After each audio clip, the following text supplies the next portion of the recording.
할렐루야. 우리 귀하고 복된 주일입니다. 우리 예배의 자리에 나오신 우리 사랑하는 성도님들과 또 각 가정에서 영상으로 예배하시는 성도님들을 예수님의 이름으로 환영하고 축복합니다. 우리 곁에 계신 분들과 우리 따스한 눈빛으로 우리 반갑게 두 손 흔들면서 우리 인사하겠습니다. 잘 오셨습니다. 반갑습니다. 잘 오셨습니다. 반갑습니다.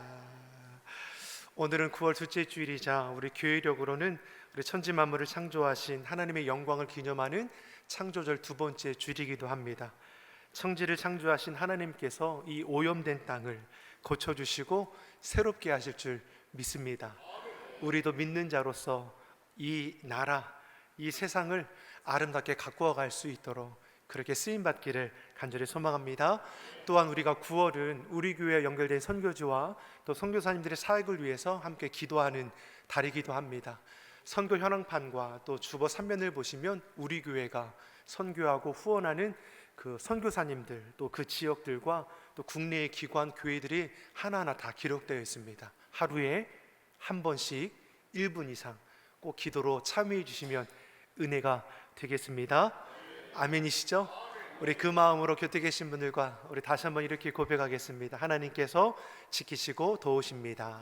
하나님께서 지키시고 도우십니다. 아멘이시죠?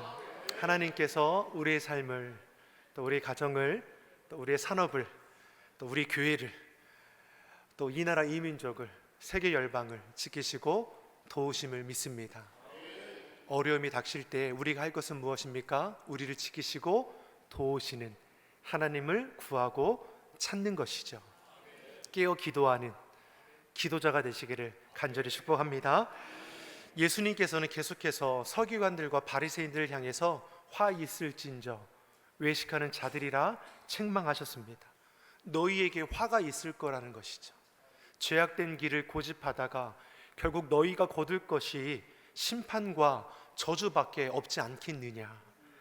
하나님의 말씀을 받은 자로서 그 말씀을 지켜 행하는 것이 마땅한 것이고 그 말씀으로 바르게 양육해야 할 너희가 어떤 행동을 했다라는 것입니까? 천국 문을 닫아두고 자기도 들어가지 않고 주의 백성들도 들어가지 못하게 막아버렸다라는 것이죠. 겉으로는 거룩하고 성결한 채 하지만 그 속의 모습은 어떠합니까? 회칠한 무덤과 같아서 온갖 더러운 것과 악취들이 가득하다라는 것입니다.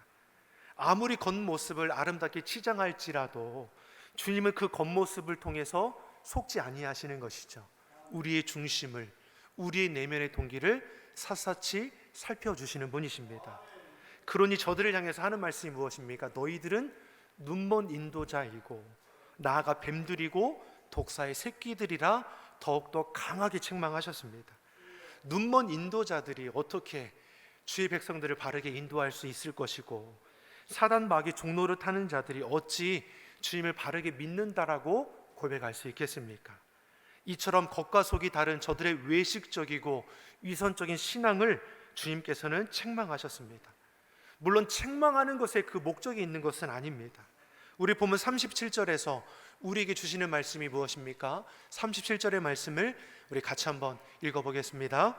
예루살렘아 예루살렘아 선지자들을 죽이고 내게 파송된 자들을 돌로 치는 자여 암탉이 그 새끼를 날개 아래 모음같이 내가 내 자녀를 모으려 한 일이 몇 번이냐. 그러나 너희가 원치 아니하였도다. 아멘. 예루살렘아 예루살렘아.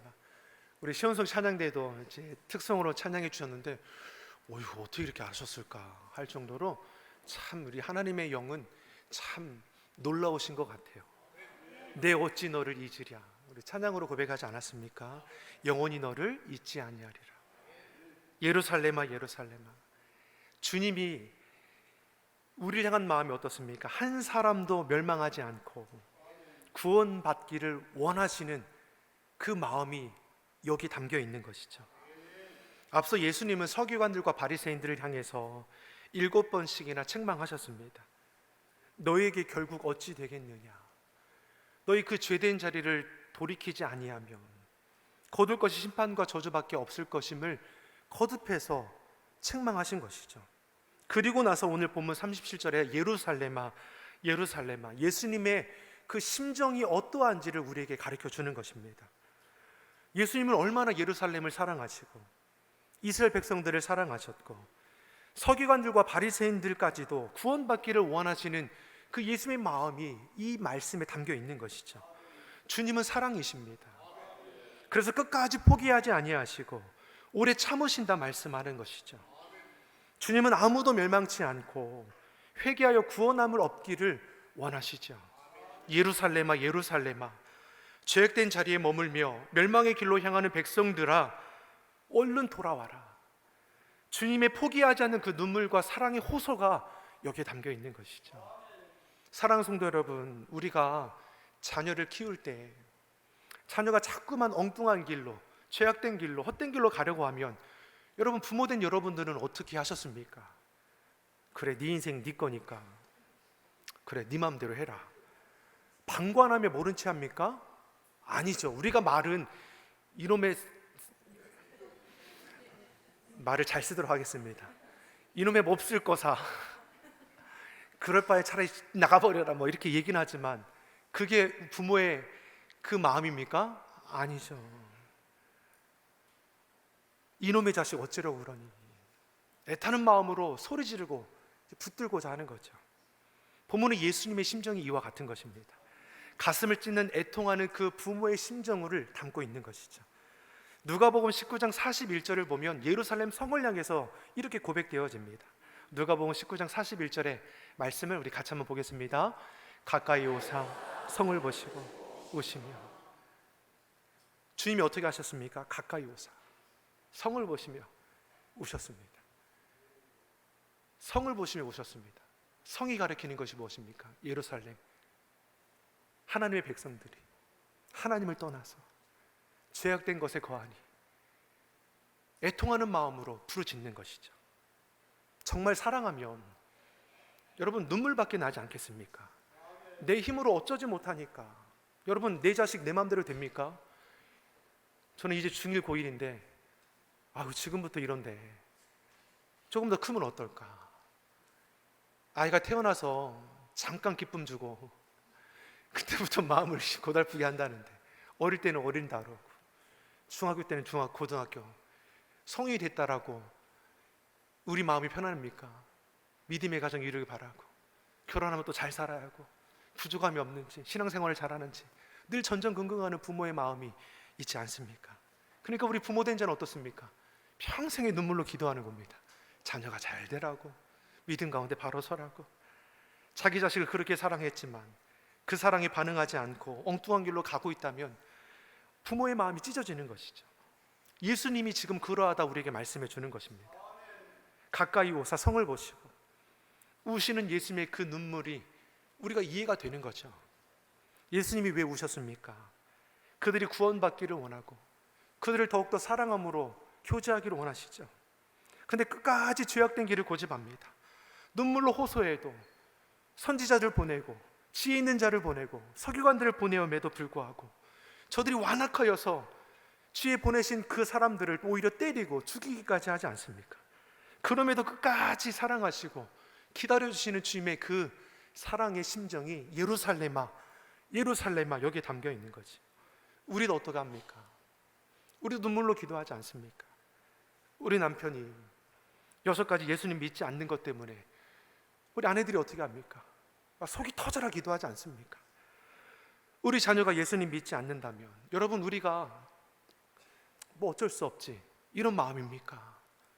그 끝이 사망이고 지옥 형벌이라는 걸 우리가 알지 않습니까? 그러니까 애가 타는 것이죠. 구원하게 달라고 예수님 만나게 해달라고 주의 자녀 삼아달라고. 지금 이 민족이 어려움의 세태를 우리가 볼 때에 타락한 이 시대를 볼 때에 우리 믿는 자들이 어떻게 합니까? 눈물로 기도해야 하는 것이죠. 구원받아야 우리의 민족이 복받아야 우리의 가족이 죽음의 길 지옥의 길을 가고 있다면 우리는 눈물로 기도하지 않을 수 없는 것입니다. 그런데 이러한 예수님의 호소에도 불구하고 죄악된 자리를 고집하는 이들은 어떻게 합니까? 돌이키지 않죠. 그럼에도 포기하지 않습니다. 선지자들을 보내신다고 했습니다.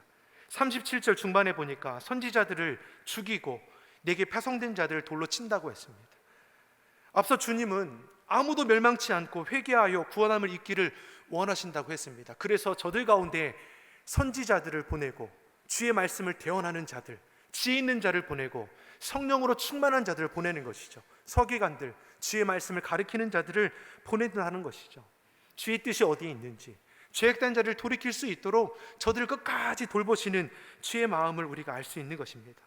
그러나 서기관들, 바리새인들만이 아니라 이스라엘 백성들까지도 어떻게 합니까? 하나님이 보내신 그 선지자들을 환영하지 않는다라는 것이죠. 환영하지 않는 것만이 아니라 오히려 저들을 때리고 돌을 던져 치기도 하고 죽이기까지도 한다는 것입니다. 그럼에도 하나님은 포기하지 않으십니다. 자신이 보낸 선지자들을 때리고 돌로 쳐 죽였음에도 불구하고 저들을 끝까지 놓지 않는 것이죠.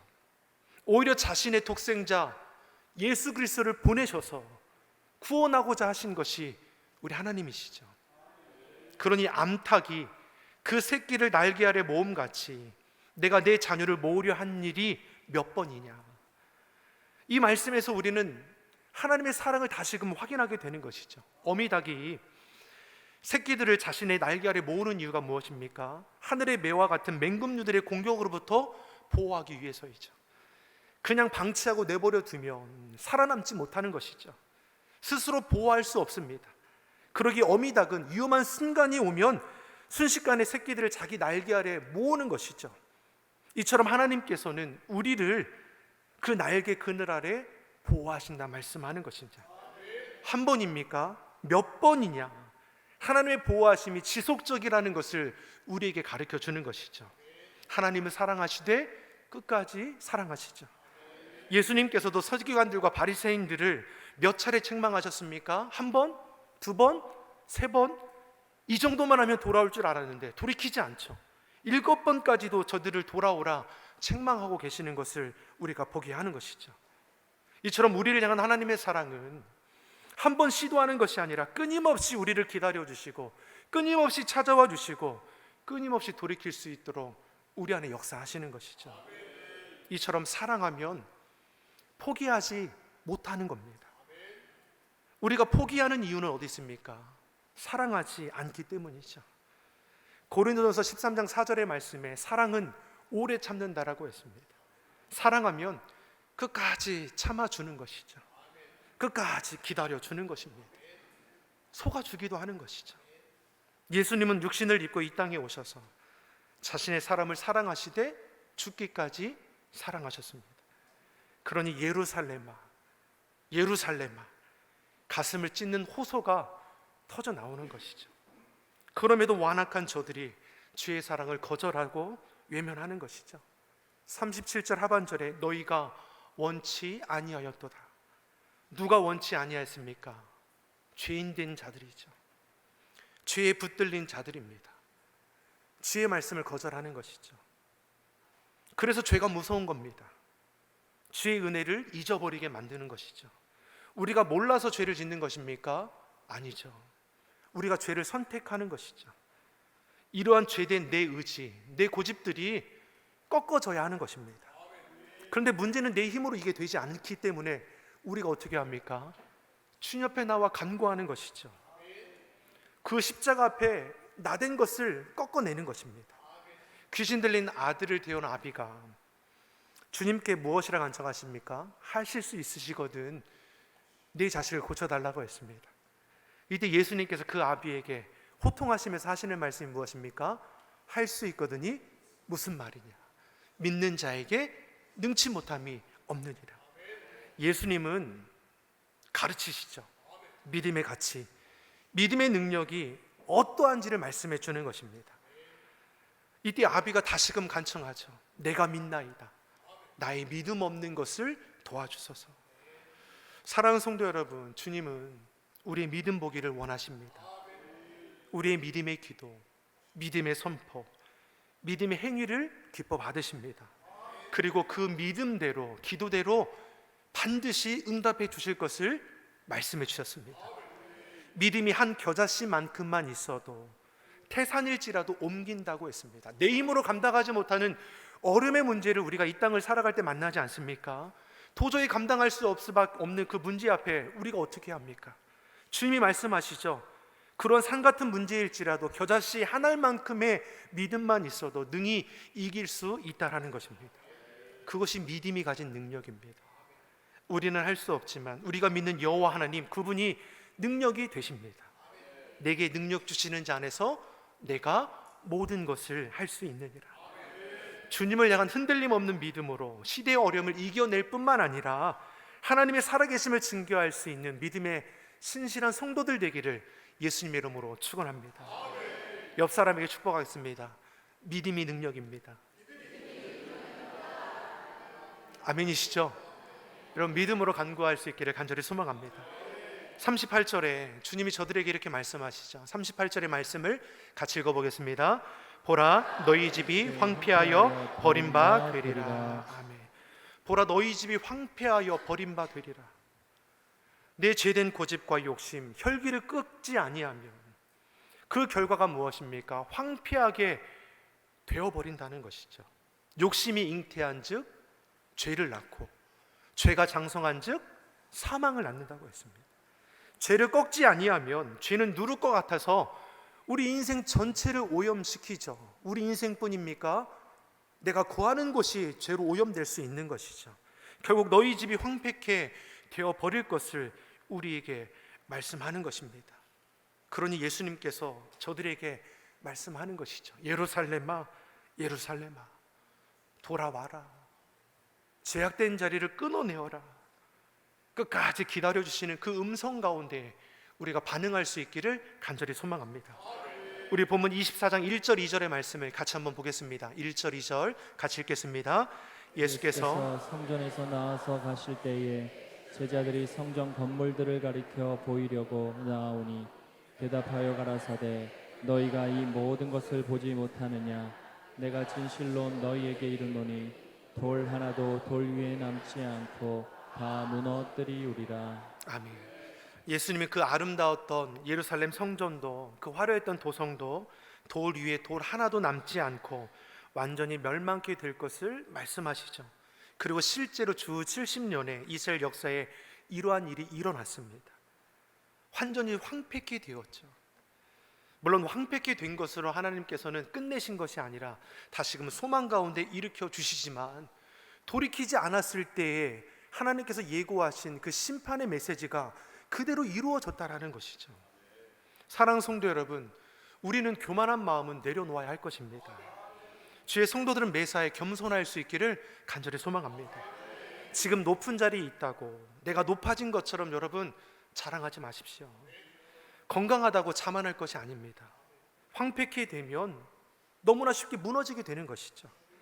우리는 어느 곳 어느 자리에 있든지 하나님을 인정하며 겸손하게 살아가는 자가 되어야 할 것입니다. 저들이 황폐케 되는 이유가 어디 있습니까? 하나님의 말씀을 거절했죠. 예수님을 거절한 것입니다. 예수님을 거절하니까 구원도 천국도 다 사라져 버리는 것이죠. 우리에게 임하는 축복과 은혜까지도 다 잃어버리게 되는 것입니다. 반대로 우리가 주님 안에 거하면 주의 나라가 우리 안에 임하는 것이고, 놀라운 구원과 영생의 복이 영원토록 우리와 함께하는 것이죠. 이것을 우리가 기억해야 하는 것입니다. 그러니 39절에 주님께서 이렇게 우리에게 말씀해 주는 것입니다. 39절의 말씀 같이 읽어보겠습니다. 내가 너희에게 이르노니 이제부터 너희는 찬송하리로다. 주의 이름으로 오시는 이여 할 때까지 나를 보지 못하리라 하시니라. 아멘. 하나님 우리를 구원하기 원하시죠. 분명 죄로 인해 심판을 예고하시지만 심판이 목적이 아니라 우리를 향한 그 소망이 목적임을 우리로 알게 하십니다. 38절에 너희 집이 황폐하게 되어버린다 말씀하시지만 결코 저들을 포기하지 아니하시고 39절에 저들로 찬송할 그날을 소망 가운데 기다리시는 것이죠. 예수님은 마태복음 23장의 말씀에 서기관들과 바리새인들을 향해 7번 저들을 책망하셨습니다. 저들을 향해 화 있을진저 지적하며 저들이 돌아올 것을 말씀하는 것이죠. 왜 7번이나 책망하십니까? 주님은 외식하고 위선적인 신앙으로 변질된 자라 할지라도 결코 포기하지 않으신다는 것이죠. 심판을 예고하신 것도 저들을 죽일 길로 나아갈 것을 말하는 것이 아니라 돌아오라고 지금 말씀해 주는 것입니다. 그래서 하나님께서 우리를 지으시고 이 땅에 심으신 그 목적 따라 살아가라 말씀해 주는 것이죠. 우리를 향한 하나님의 뜻이 무엇입니까? 재앙이 아니라 평안이라고 하셨고, 장래의 소망을 주기 위함이라고 분명히 말씀해 주셨습니다. 우리로 복이 되게 하시려고 우리를 구원하여 주시고 택하여 불러주신 것이고 이 땅에 심어주신 것이죠. 그래서 예수님께서 산상수훈의 말씀을 전하실 때 제일 먼저 주신 말씀도 팔복의 말씀입니다. 예수님께서는 우리에게 복이 있게 하길 원하시는 것이죠. 물론 세상이 바라는 복과 주님이 우리에게 말하는 복은 다를 것입니다. 그러나 참된 복을 발견한 자는 무엇과 바꿀 수 없는 기쁨을 누리며 살아가는 자가 되는 것이죠. 마태복음 13장 44절이 우리에게 이렇게 말씀해 줍니다. 마태복음 13장 44절의 말씀 같이 보겠습니다. 전국은 마치 밭에 감추인 보화와 같으니 사람이 이를 발견한 후 숨겨두고 기뻐하여 돌아가서 자기의 소유를 다 팔아 그 밭을 샀느니라. 아멘. 감추인 보화를 발견한 사람은 어떻게 한다고 합니까? 자기가 가진 것을 다 팔아다가 그 보화가 감추인 밭을 산다는 것이죠. 내 것을 다 팔아도 아깝지 않은 것입니다. 왜 그렇습니까? 내 것을 다 팔아도 아깝지 않은 것은 이것보다 비길 수 없는 참된 가치가 거기에 감춰 있기 때문을 알기 때문이죠. 사랑하는 성도 여러분, 예수님이 참 보배가 되시는 것이죠. 사도 바울이 고난 가운데서도 낙심하지 않는다라고 고백합니다. 스스로를 고백하기를 질그릇 같다고 했습니다. 여러분, 질그릇은 볼품없는 그릇입니다. 깨어지기 쉽고 가치가 없는 그릇입니다. 우리 인생이 질그릇 같은 것이죠. 그런데 두려워하지 않을 것은 무엇입니까? 참 보배가 되시는 예수님이 그 안에 있다라는 것이죠. 볼품없는 질그릇 같지만 참 보배 되시는 주님이 그 안에 계시니 우리는 무엇과 비길 수 없는 참된 그릇이 되는 것입니다. 사랑하는 성도 여러분, 저와 여러분이 예수님을 영접하고 하나님의 자녀된 자로서 살아가는 그 기대와 기쁨을 결코 잃어버리지 않기를 간절히 소망합니다. 참된 가치, 참된 복을 아는 자는 그 기대를 가지고 소망 가운데 살아가게 되는 것이죠. 이처럼 예수님은 심판과 저주를 주기 위한 분이 아니라 구원하시고 복 주기를 원하시는 분이십니다. 하나님의 사랑은 포기하지 않는 사랑이고 끝까지 우리를 붙들어주는 사랑이십니다. 그 사랑을 알고 우리가 그 사랑 안에 거하고 그 사랑을 전하는 주의 성도들이 되기를 예수님의 이름으로 축원합니다. 기도하겠습니다. 좋으신 아버지 하나님, 우리를 구원하여 주시고 자녀 삼아 주심을 감사합니다. 베푸신 하나님의 사랑을 우리가 바로 알고 그 사랑 가운데 거하게 하여 주시옵소서. 세상 헛된 것들을 끊어내게 하여 주시고 죄된 고집과 욕심들은 벗어버리고 겸손히 주님의 뜻을 구하며 그 뜻에 참여하는 주의 성도들이 되게 하여 주시옵소서. 감사드리며 예수님의 이름으로 기도드립니다. 아멘.